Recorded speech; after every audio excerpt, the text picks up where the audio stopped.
iPhone 14 Pro. So this might be a little bit inside baseball, but typically when you're testing a new product, an unreleased product from Apple, they tell you to keep the testing a secret. Don't let anyone know you have it. Don't display it publicly. Don't show it to anyone. That would be breaking the NDA. And that's still true about this new iPhone 14 Pro. But I'll tell you what, I was able to walk around, take pictures, text people, pay for things with Apple Pay, and nobody even blinked an eye because it looks exactly the same as the iPhone 13 Pro. This is still, of course, a new phone, though, for a new year. And so really there are three major things that are new with the 14 Pro. Those being the internals, the display, and the cameras. And so I'm going to sort of chapter those things off to go over each of them. But of course, also worth mentioning is this new MKBHD edition Chevron hoodie, finally available in the MKBHD store, mkbhd.com. It's very comfortable, but also hoodie season.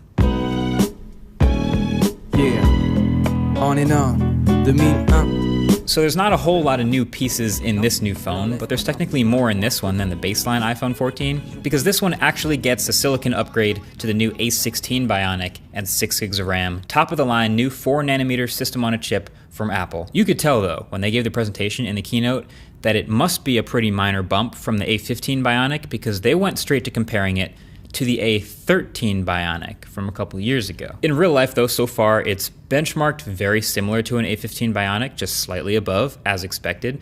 And that's meant, for me, rock solid performance, fluid animations, and a pretty reliable all-day battery life from both the 14 Pro and 14 Pro Max. But I'm gonna get more into battery in a minute. Also technically new to the internals is a new set of sensors. It's an improved gyroscope and a better accelerometer to be able to tell if you've been in a car crash or not. Crash detection. Cool feature. So it'll detect if you've been in a car crash or not, and then if you don't respond to the prompts on screen, it'll automatically call emergency services. Great. I'm not gonna test that. I'm sure some other YouTubers will find a way to test it. But actually my question really was like, okay, if you're gonna test it, what sort of things do you test? And I guess the answer is accidental triggers. Like, you know how if you run up a flight of stairs or something and you have automatic workout detection on the Apple Watch, it'll go, oh, have you started a workout? Because you've got an elevated heart rate and you just started to run and no, just me? I don't know. I was just wondering if there's other times it might accidentally think that something else like a car crash might have happened. Maybe you've got a dbrand case on it and you just drop it on the floor or something. I don't know. It hits the ground hard enough, thinks it might have crashed. But then the more you look at it, the more you realize there's a bunch of different sensors and factors where it sees, okay, your GPS location was going 60 miles an hour until it hit 0 miles an hour, and the microphones heard a loud noise, and the barometric pressure changed when the airbags went off, and also the gyroscope saw that there was a hard stopping force. It knows you were in a car crash. One more thing that used to be in the iPhone that's not anymore in this one is a physical SIM card tray. This is actually for the US only, and these phones are now eSIM only. eSIM isn't exactly a new thing, but not having a physical SIM tray anymore does have its pros and cons. Pros mainly being, okay, it's one less place for water to get in, one less moving part, but cons being that for international travel, if you just wanted to grab a SIM card real quick instead of going through the carriers, that's no longer nearly as easy. I'm gonna keep an eye on this because I imagine Apple intends to eventually expand this to all iPhones instead of what it's now, which is just starting in the US only. But then the last internal change for the iPhone 14s, all of them, is satellite connectivity. This is an edge case extra feature that you're honestly hoping you never ever have to use, but in the off chance that you're stranded somewhere with absolutely no cellular service at all, you're nowhere near a cell tower, the iPhone's antennas now impressively can also communicate with straight up satellites instead of cell towers. So it'll take longer and you'll need a clear view of the sky, and the UI will literally help you point your phone at a certain satellite overhead, but it will let you send messages to a dispatcher or local emergency services to help get to your location and what you need help with. That is also pretty clutch. I will also not be testing that. But that's it for internals. Notice I didn't talk much about the externals like I usually do in phone reviews, because if we're being honest, they're pretty much the same. There are some new colors, the space black, which is my favorite in years, and there's also a new purple color. From certain angles, you can hardly even tell it's purple, but if it hits the light, you know, for a Pro phone, that's a solid purple, I guess. Really only the camera bumps changed. They are definitely slightly larger and thicker than the 13 Pros, but bottom line is when an iPhone 13 Pro can fit in an iPhone 14 Pro's case, And, you know, it's pretty close. What's going on? What's going on? Okay, so now we're really getting into the meat of what you really start to notice on these new phones. iPhone 14 Pro and 14 Pro Max have some slightly updated 6.1-inch and 6.7-inch OLED displays respectively. So they're still excellent displays on paper with slightly thinner bezels that you won't notice, and slightly higher resolution that you also won't notice, and an even higher, brighter 2000 nits peak brightness that you absolutely will notice when looking at the phone on like a bright sunny day. It looks great at 100% out in the sun. But the two things you'll notice the most often here are the dynamic island and the always-on display. The always-on display is the perfect example of the classic Apple late mover strategy. Like, this is not a new feature. This has been on hundreds of phones before for many years, but now it's finally coming to an iPhone. And so it's being done the Apple way this time. The thing is, I don't really know that there's any advantages to this Apple way. So the always-on display looks like this. So you hit the power button, you sleep the phone, you put it down, the brightness drops, the LTPO OLED display goes all the way down to 1 Hertz, and you get to see the clock and notifications roll in as if your lock screen is still on, just at a lower brightness. This is a pretty bright always-on display though. You can see that, right? Like, you get used to it after a few days, but I constantly was looking over at my phone on my desk thinking it was still on with just like a lower brightness. But yeah, it looks like that all the time. The transition from the home screen to the always-on display is really nice. It's got this smooth fade animation, and I think that's the Apple way. Like, the clock, if it's behind something, will graduate to the front of the always-on display, and it maintains all of the colors and skin tones in whatever wallpaper you were using. So it's not faded or black and white, you still have all your color. If you've got music playing, then your album art is front and center. It is extra beautiful. But I don't really care about any of that, to be honest. And there's also no extra customization. Like, I've seen some really creative always-on displays over the years that let me customize and dial in even differently from the lock screen, and I really love using them. Apple's is just a toggle in the display settings on or off. That's it. Me personally, I'm going to be turning it off on this phone because it also seems to be affecting battery life slightly more than I expected. Now, the always-on display specifically doesn't show up in the battery settings, so I'm kind of just estimating here based on my behavior. Everything else looks normal, but I am getting slightly worse battery life than I've expected and than I've had on the 13 Pro for the past year. And so I assume that's this. That's a little extra brightness going a long way. It does still know when to turn off, don't get me wrong. If it's in a pocket, it turns off. If you're in sleep mode, it turns off. Even when you have an Apple Watch on and you walk far enough away from the phone that it knows you can't see it anymore, it turns off the always-on display. But it does just sit here on my desk all day showing me stuff, and I don't really use it all that much, so yeah, I'm gonna pass. But you know what is new on the screen that I absolutely love and will never pass on? The dynamic island, baby. What a terrible name. They felt the need to name the notch. It is such a minor feature in the grand scheme of using a phone, but it's a good one. It's a really good one. So here's what's happening. Remember the rumors of the new Pro iPhone replacing the notch with an eye-shaped cutout in the top of the display with all those renders people made? Well, that's actually what this is. It has one circular cutout on the right for a new selfie camera and one pill-shaped cutout on the left for the new Face ID hardware, which they've shrunk down by about 30% to fill in this smaller area. And then instead of just doing that, Apple has cleverly decided to fill in the gap between them with black pixels and make it one big pill. So then the idea is Apple would much rather us think about the pill as software than hardware. So they built a whole bunch of software features around it. So it just has a resting state like this, which doesn't show up in screenshots or screen recordings. It's just a gap. But there are about 30 different things that it does to indicate ongoing activities and background activities and things that are all beautifully animated and super smooth with these fluid physics. It's so friendly and approachable, and all of these things that it does show up in screenshots and screen recordings. The best part is pretty much everything works straight out the box as you would expect it to. So I had this moment during the first impressions video where I was like, oh, can't wait for Apple Music to use it, but then Spotify to take like a year and a half to actually update their app to work with this. But nope, everything works straight out the box, including Spotify, because that already uses the Now Playing API. They already had a lock screen widget. Same with SoundCloud, same with YouTube Music and Pocket Casts. So you have album art and the color matching waveform up there while the media is playing. If you tap it, it'll open the app that's playing. And if you long press it, you actually get a widget that pops up with some media controls like in Scrub and everything, pretty much the exact same widget that would appear in the lock screen. So this feels kind of backwards. I think a tap should open the widget and then a long press should open the app, and that would just make more sense, but whatever. The point is, it just works right off the rip. Matter of fact, here's everything that the dynamic island does right out the box on day one. So it does system alerts like for incoming calls, connecting AirPods, plugging into a charger, switching the ringer to silent mode or volume on, Face ID unlocking, connecting AirPods, and a whole bunch more. There's our full list. And then it's also a UI for live activities happening in the background. So an ongoing call or music playing in the background, any media, a timer counting down, maps directions as you navigate in the background, voice memos recording, screen recording, all that stuff. So here's a full list of that as well.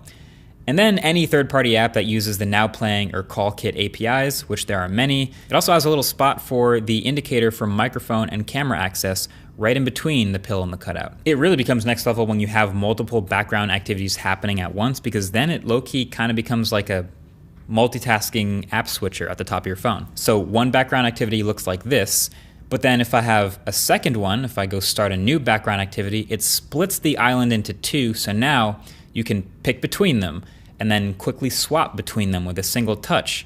That's so sick. I think, as cheesy as the name is, like I'm about done saying the words dynamic island out loud, but I think this will be one of the most copied features in the smartphone world in like 18 months. I pretty much guarantee it. Like, we even already saw some MIUI mods on Twitter with people trying this on other phones. But the thing is, it's going to be surprisingly hard to copy it exactly like this on this level. It seems pretty innocuous, pretty simple, but there is a lot going on here. Like, there's a new display engine in the A16 Bionic that handles all of these animations, and there's a lot of them that really pull this whole thing together. There's physics to it. You poke the cutout and it wobbles and moves around a little like it's alive. And since there are real cutouts, like holes in the display for the camera and the Face ID system, it has to be touch sensitive in areas around the actual cutout so that it can still register taps when you touch a dead zone on the screen. And for the most part, it works pretty well. Is this a game-changing feature in a phone for most people? No. Is this a reason to get one phone over another? I don't think so. No, not really. Is this a nice quality of life touch that a lot of people will think is really cool and really like? Yeah, I think that's true. Is this feature technically invented by LG 7 years ago with the top screen on the LG V10? Yes, absolutely. On and on, c'est toujours. All right, if you watch enough iPhone presentations, then you know that the Pro iPhone really is and has been all about the cameras. Fun fact, they spent 23 minutes on stage at the September event talking about the iPhone 14 Pro, and 7 of those minutes, about 33%, were just talking about the camera. And so this is the biggest change, at least on paper, that's been made to the iPhone camera in many years. Look at this graph. This is a graph of the megapixel count of every iPhone camera since they first came out. They've been confidently repeating the 12 megapixel sensor since the iPhone 6S. But this year we got a leap. We got the leap. The primary camera on the iPhone 14 Pro is now a new 48 megapixel sensor. It's 65% larger than the one we had on the 12 Pro. It has a second generation focus shift optical image stabilization, 100% focus pixels, and sits behind a new f1.78 lens. I think we can all agree that's a great set of specs that we expect great imagery from. But really, the more I've been playing with it, it's just more about what the new 48 megapixel sensor enables. That's so great. So a new, larger 48 megapixel sensor. That's going to bend down to 12 megapixels for all your normal photos, but you do get the benefits of sharpness and more light gathering from a larger sensor. That also gives you faster shutter speeds to freeze motion more often in non-perfect conditions. And it lets me take low light photos with a shorter shutter time, which is very convenient. But the larger sensor also gives you a really nice, shallow, natural depth of field without portrait mode, more than we've ever seen from an iPhone camera. Now, other phones I've seen do this just as well, but it presents a new set of challenges like fringing and autofocus. but I've been very impressed with how well the iPhone deals with both. Not a whole ton of fringing on close-up subjects, and the 100% coverage with focus pixels has been pretty locked in on tracking subjects and keeping things in focus, even with the shallow depth of field. My only complaint really is the pretty weak minimum focus distance. Things get blurred when you get close to the primary camera, so you gotta switch to the macro mode pretty early. Luckily, the ultra-wide has some improvements too, so that's not the end of the world. Then, a 48 megapixel sensor also enables this new 2x button. Doesn't seem like that huge of a deal, but it's literally just cropping in on the middle 12 megapixels of this huge sensor. So it's essentially like an optical zoom. It's not like you're gonna lose quality the way anything less than 3x would have been before on iPhones, because it was cropping into an already 12 megapixel image. The 48 megapixel sensor also enables this new action mode in video, which is this super aggressive stabilization for really shaky video. And it does this with a pretty heavy crop, but it's also able to still shoot in up to 2.8K in this mode. Little pro tip, it defaults to the 0.5x camera. It's much noisier when you do this so I do recommend switching back to the primary for it. And then if you're running around chasing a subject or even pointing out a car window or just anytime you need some pretty heavy stabilization, this is definitely nice to have. If you want the full 48 megapixel files, you can shoot in ProRAW and it will kick out 50, 60, 70 megabyte DNG files, which have a lot of detail and latitude to push around in Lightroom and make them look better than the straight out of camera 12 megapixel shots. But I'll leave that to the Peter McKinnons and Tyler Stallmans, or the many other photography creators I know are gonna put this to the test. One thing they didn't do with the new 48 megapixel sensor is 8K video. They could have, they've not been able to until they crossed the 30 megapixel threshold. They got to 48, they didn't do it. That, of course, would also probably still be pretty tough considering the max iPhone is still 1 terabyte, which sounds like a lot, but then you're also working with huge 5-6 gig per minute ProRes files that take forever to get off the iPhone via this Lightning port and the slow speeds. And they should probably just switch to USB-C, and that's a whole rant for another day, so I'll just stop it there. But just know, no 8K video straight from the iPhone's camera. I think I can honestly safely though put the iPhone 14 Pro as the best camera system in any phone in 2022. Don't get me wrong, it's not perfect. It can definitely overbake HDR sometimes in some harsh shooting conditions, and the new selfie camera, which now has 12 megapixels and autofocus, while it handles a variety of focal lengths much better and is sharper overall, it still has a tendency to overexpose people with dark skin constantly, I would know. But if I'm just looking for the overall versatility of the whole camera system, you know, the shutter speed improvements, the quality of the photos, the great autofocus, the color consistency between the 3 different cameras, the overall image processing pipeline improvements that have made the ultra-wide much more usable and less noisy in low light, and then of course the ProRes video that I'm literally actively running an entire YouTube channel with, then yeah, I'm pretty comfortable calling this the Camera King again. And yes, I am going to be shooting the new autofocus video with the iPhone 14 Pro's cameras, so if you want a large helping of sample footage, that's going to be the place to go. Go subscribe over there. Plus the car is going to be, it's a fun one. It's going to be a good video, so don't miss it anyway. Oh, also, guess what? Guess what? Cinematic mode now supports 30 FPS. Huh. That's funny. Checkmate 24 FPS stands. No, but also I don't think I'm going to be using cinematic mode that much because the natural depth of field is so good on the primary camera, but yeah, 30 FPS, cinematic now. Also, remember how all those event invites went out a couple weeks ago and the theme was far out and there were all these stars and we thought, oh, they're gonna get an astrophotography mode, like a nighttime photography type thing. That didn't happen. Turned out they were like hinting at the satellite connectivity, but like the iPhone still gets crushed when it comes to some of the like super low light nighttime shooting and especially astrophotography, so I'm kind of bummed that we didn't get that. But otherwise, yeah, complete camera. Kick, snare, kick, snare. So the iPhone 14 Pro is still $1,000 and the 14 Pro Max is still $1,100 to start. So they are the absolute best phones Apple makes right now, and there's going to be a lot of people considering an upgrade. So is it worth it? Well, in the landscape of other phones you could get for $1,000, this one's going to be competitive. It's going to have the best camera of the bunch, I think. It's going to have one of the best, brightest, most responsive displays of any of those phones. It's also going to have a dynamic island, however you feel about that. But also it's going to have the classic suite of iPhone stuff. iMessage, FaceTime, classics. But there definitely isn't any flashy or any crazy design or hardware innovation happening here. There is nothing folding in half. There is no super fast charging or some massive battery size improvement.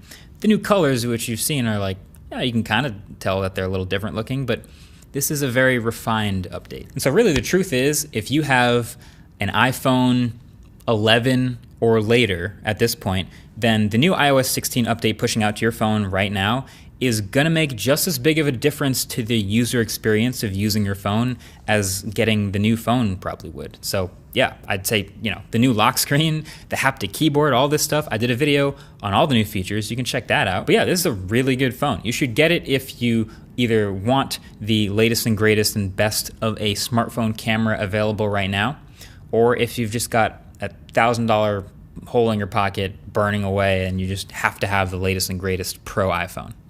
That's what this is. If you're not trying to get the newest iPhone, then you can skip the upgrade and fix your current phone with parts and tools by this video's sponsor, iFixit. They make it super easy with free repair guides and teardowns on their channel. It's not as hard as it looks. Also, if you want to see the inside of your phone before you try to fix it, check out iFixit's channel so you can see their iPhone 14 teardown when they take apart tech so you can learn how to fix it yourself. So you can check them out at the link below. One sustainability note I found interesting, the iPhone 14s now across the board have a slightly improved repairability design.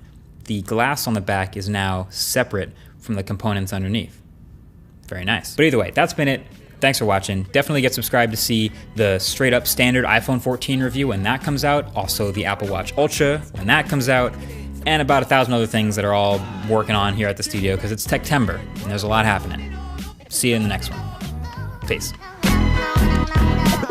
Back to low.